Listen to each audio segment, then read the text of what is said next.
Thank you, Mr. Chairman, and thank you, organizers of this very important conference, for allowing me to giving my paper.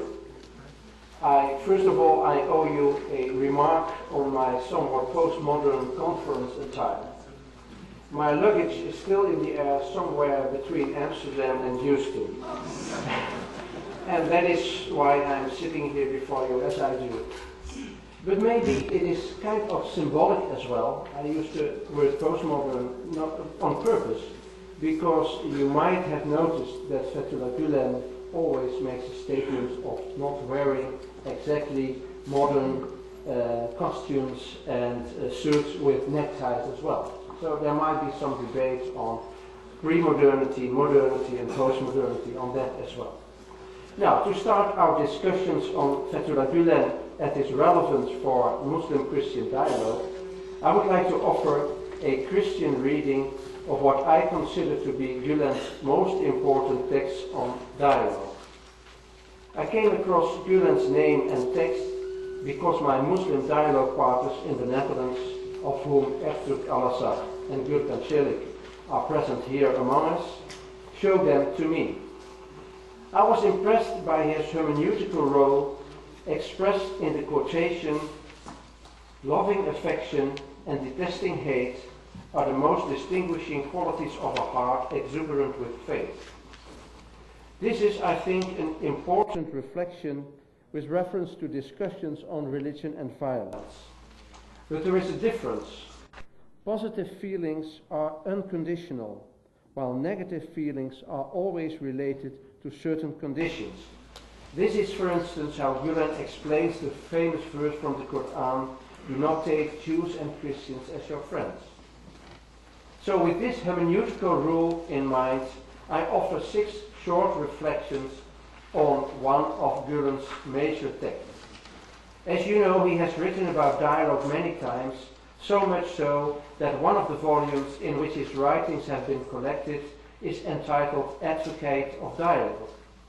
Among these writings, Gülen's essay on the necessity of interfaith dialogue is of paramount importance, since it has been presented at the Parliament of the World's Religions in Cape Town, South Africa in 1999, and has subsequently been published in English versions several times.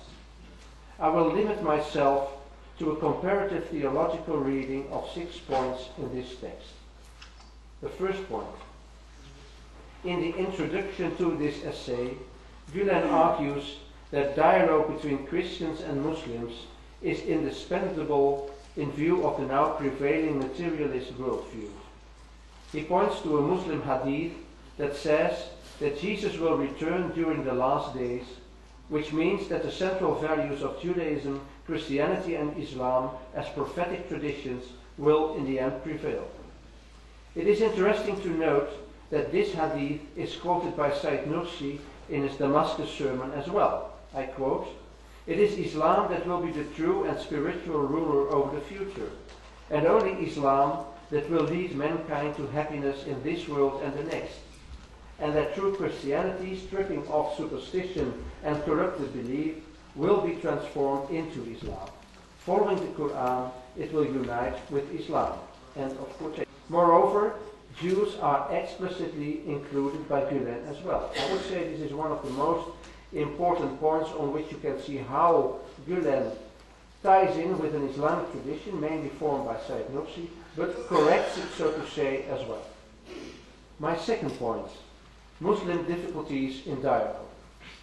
After these introductory remarks, Gülen mentions some reasons why Muslims often have problems with dialogue.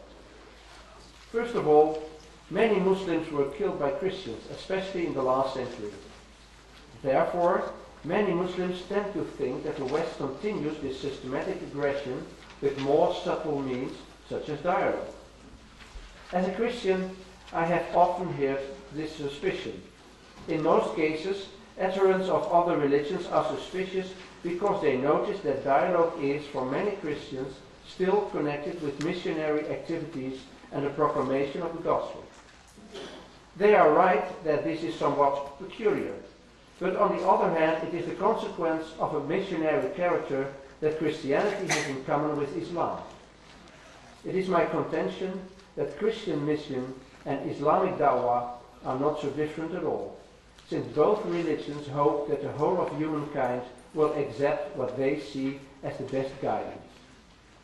In itself, there is nothing wrong with such forms of persuasion, as long as one accepts it to be mutual persuasion. However, the mutuality is often jeopardized by differences in power, and this is the point where difficulties in dialogue between Christians and Muslims are greatest. So, in my opinion, Muslim suspicions about Christian invitations to dialogue are primarily political in nature, not theological. They have to do with the influence of colonialism and the desire to become independent from the West.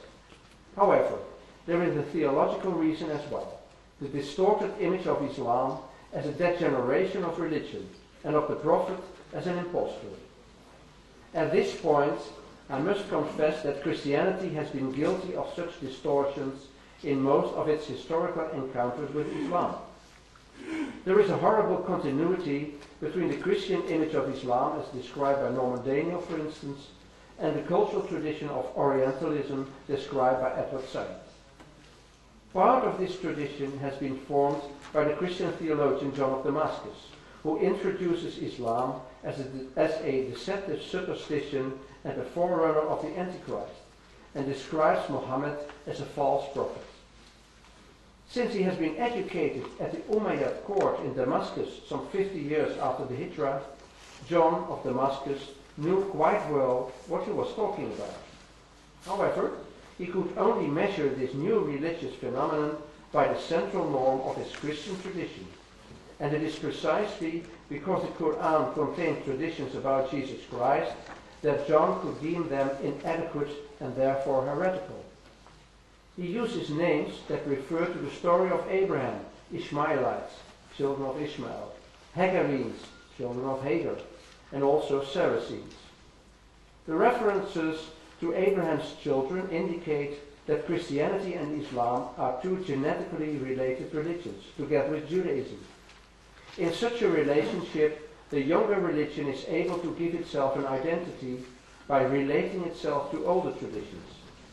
In theory, not always in fact, Islam recognizes the scriptures of the Jews and Christians, who are characterized therefore as the Ahl al-Kitab, the people of the book.